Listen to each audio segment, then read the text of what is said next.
Seja muito bem-vindo, você está chegando ao canal Encarando o Sobrenatural, aqui quem vos fala é o Davi. E é o seguinte, sobre esses ataques que estão acontecendo infelizmente nas escolas do Brasil, eu tenho mostrado muita coisa, principalmente ligada ao espiritual. Rituais para um certo candidato, oferendas e devoção a certas entidades malignas que pedem justamente isso aqui.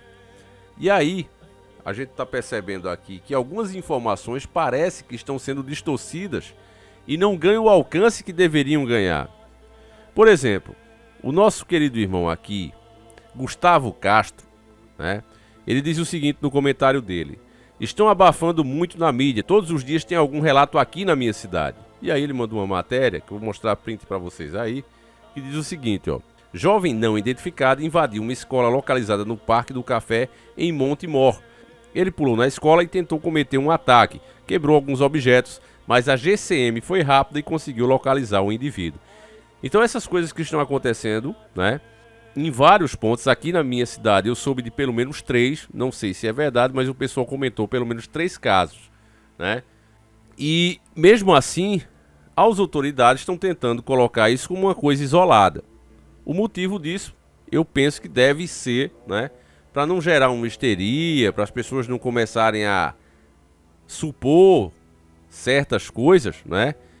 Principalmente ligada ao espiritual, ligada ao maligno. Hoje não pode falar nada, né? Nem que o mal é mal, você não pode dizer isso, né? Do contrário, você está atacando algum tipo de grupo. Então, eu quero que você veja essa matéria aqui, junto comigo. Ela é de 6/4/2023. Tem matérias mais atualizadas? Tem, né? Mas eu quero que você preste atenção nessa aqui, meus irmãos, por causa de uma coisa. Ela é uma clara possessão. As informações da polícia que você vai ter aqui é o relato claro de uma possessão que é chamada de surto. Veja só, polícia confirma surto e diz que o assassino de creche em Blumenau criou história na cabeça. Aí continuando aqui, o homem que ceifou 4 crianças durante ataque em uma creche de Blumenau, no Vale de Itajaí, estava em surto paranoico. Segundo a Polícia Civil, ele foi interrogado pela equipe de investigação no fim da tarde da quarta-feira, dia 5, e segue preso. Tem indícios de ser psicopata e estava em surto paranoico. Eu, como já afirmei, ele agiu sozinho de forma isolada e não há indicativo de que tenha sido desafio de jogo ou orquestração com outras pessoas. Ele estava em surto paranoico e fez uma montagem na cabeça dele de determinações onde indivíduos dentro da sua cabeça, ouviu? Prestou atenção? Isso aqui é o delegado falando, olha. Presta atenção. Ele fez uma montagem na cabeça dele de determinações onde indivíduos dentro da sua cabeça dele estavam ordenando o crime para que ele praticasse o ataque. Postou o delegado-geral da Polícia Civil, Ulisses Gabriel, em entrevista ao Bom Dia Santa Catarina, da NSC TV. Bom, eu não preciso falar sobre o caso porque todos vocês já sabem o que aconteceu, né? Infelizmente as 4 crianças foram ceifadas aí por esse cara que estava completamente possuído. Infelizmente, não se pode falar de espiritualidade, tem que se tratar isso como surto, é a única, né, explicação para esse tipo de coisa. Olha, é surto, não existe espiritualidade, ponto final. Essa é a versão oficial. Eu já falei mais de uma vez e exibi aqui esse filme, né? A Possessão do Mal. Porque ele é um daqueles filmes que o grande público não está muito interessado. Porque ele não fica apelando o tempo todo. Mas quando você vê as cenas, compara com a realidade. E como de fato aquilo bate com as experiências e os casos reais, você logo classifica esse filme como um dos melhores. Eu vou colocar um trechinho aí, né, onde ele começa a ser afetado pelas entidades e elas não o deixam descansar. O cara não consegue nem dormir com as vozes na sua cabeça pedindo que ele cometa atrocidades. O tempo todo isso, dia e noite, até o cara se submeter àquilo. Você imagina o que é você ficar sem dormir, né? Vozes na sua cabeça o tempo todo pedindo aquilo. Além dos fenômenos o tempo todo acontecendo com ele. Veja esse trechinho, depois a gente volta.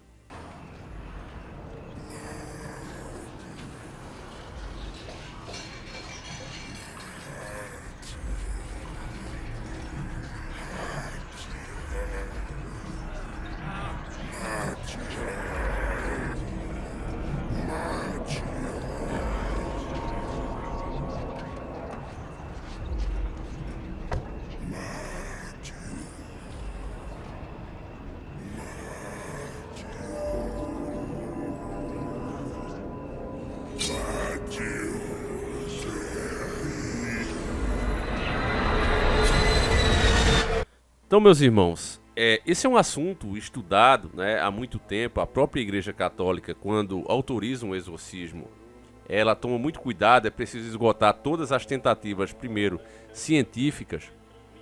E sendo esse um assunto tão problemático, é de me espantar, né, que um delegado já chegue classificando assim. Você vê, meu irmão, que a gente está hoje realmente na ditadura da informação. Nós temos acompanhado aqui alguns podcasts, né? Eu tenho feito aqui para vocês, eu não costumava fazer, mas agora os podcasts estão cada vez crescendo mais. E aí, autoridades, principalmente ex-autoridades, têm falado desses relatos com a paranormalidade. Coisas que, durante a carreira, eles não conseguiam. Vocês lembram do Coronel Miranda, por exemplo, quando ele falava dos casos dos OVNIs, né? Lá do caso Prato, né? E quando você ouvia o que é que o cara falava, né? Você prestava atenção no que ele dizia, não como ele interpretava, mas nas informações que ele passava. Olha, eu vi o fenômeno, era assim, assim, assim. Você prestava atenção que não podia ser uma tecnologia. Não fazia sentido ser uma tecnologia e nem parecia com isso de forma alguma. A própria forma que ele declarava também das abduções deixava claro que se trata de possessão. Então aqui você tem agora um crime bárbaro, né? Onde a pessoa comete uma atrocidade que vai destruir a vida de pessoas, crianças, né? E a dele próprio, a troco de nada.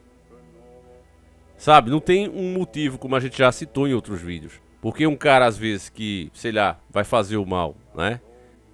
Tira a vida de uma pessoa durante um roubo, uma tentativa de assaltar um grande banco, aquilo era maldade, mas você viu, olha, mas o cara tem um objetivo, ele tem meio que uma razão, não que justifique, obviamente, mas tinha uma razão para o cara agir daquela forma. Você não tá vendo isso hoje. Aí você tem o depoimento do cara, né, que até então nunca foi considerado louco, nunca, o cara dizendo que ouvia vozes na sua cabeça pedindo que ele fizesse aqueles crimes. E aí colocam como surto psicótico. Eu sei que tem algumas pessoas que logo dizem, mas você queria que classificasse como o quê? Que colocasse possessão e passasse a culpa ao demônio? Bom, a primeira coisa que você tem que entender e separar de alguns líderes religiosos, não são todos, mas aqueles cães gulosos você precisa separar. Essa narrativa que, se caso existir espiritualidade, a pessoa está isenta da culpa, é justamente o contrário. Existindo a espiritualidade, a pessoa tem o dobro ou o triplo de culpa. Porque essas entidades só se aproximam dela porque ela permite. E ela as convida a entrar em si próprio. Ela traz elas para a sua vida. Se afastando de Deus, andando pelos maus caminhos, sendo egoísta e etc, etc. Certo? Então já começa por aí. Segundo, é uma puta de uma hipocrisia você dizer que não pode dar essa versão. Quando a gente teve agora o julgamento da Boate Kiss, né? Onde diversas pessoas faleceram, outro caso também de que envolveu ali muita espiritualidade, né? Alguns sobreviventes relataram que viram uma dama de vermelho passando no meio do salão, ninguém sabia quem era e ela desaparecia entre as pessoas. Eu fiz um vídeo, né, no canal 1, não sei se está no ar ainda, depois vocês procurem lá, Encarando o Sobrenatural Boate Kiss, não sei se ainda está no ar, acho que não, mas talvez até esteja, depois vocês derem uma procurada. Foi um dos primeiros vídeos que eu fiz quando começou a nossa história aqui no YouTube. Porque quando eu comecei a ler, eu digo, nossa, cara, tá a espiritualidade escancarada. Mas o fator físico que causou aquilo foi, né, se não foi de fato um sacrifício, que eu tenho minhas dúvidas, mas o que causou aquilo foi principalmente a negligência dos donos e também das próprias autoridades que deveriam fiscalizar, né? E aí passou-se anos e mais anos e fizeram um julgamento. E aí levou-se em consideração, para sensibilizar o júri, uma carta escrita por espíritas das vítimas pedindo para perdoar os culpados, né? Então, se essa é a verdade aqui no Brasil, se durante um julgamento sério como aquele, né, puderam levar uma carta de supostamente pessoas que faleceram ali, por que é que um delegado simplesmente não pode dizer o que ele pensa? Dizer isso aí, para mim, é uma possessão. Esse cara aí está sendo afetado também pelo lado espiritual. Para mim isso faz muito mais sentido, né, do que você querer dizer que é um surto. E outra coisa acontecendo nessa data, né, que a gente já sabe, se você está assistindo os nossos outros vídeos, você viu o capetista falando, né, que essa data, até dia 30 vai acontecer muita coisa, né? O cara falando isso, você vê diversos comentários, como nós também mostramos nesse nosso outro vídeo, todas as coisas, né, demonstrando que não é bem isso que estão dizendo, e o povo sendo tratado como gado. Essa é a minha questão aqui. E aí se você me pergunta, Davi, qual é a sua opinião? A minha opinião não tem nada de surto aí. Isso é uma possessão clara e evidente, nítida. E que infelizmente nós sabemos que nem é uma coisa isolada e nem será a última. É terrível, meus irmãos, o tempo que a gente vive, onde pensar é proibido. Onde você expressar o que você realmente pensa, mesmo que não esteja fazendo mal a ninguém, você ainda tem que ser silenciado. Enfim, deixa aí a tua opinião, tá certo? Tem muito mais coisas para eu revelar para vocês aqui.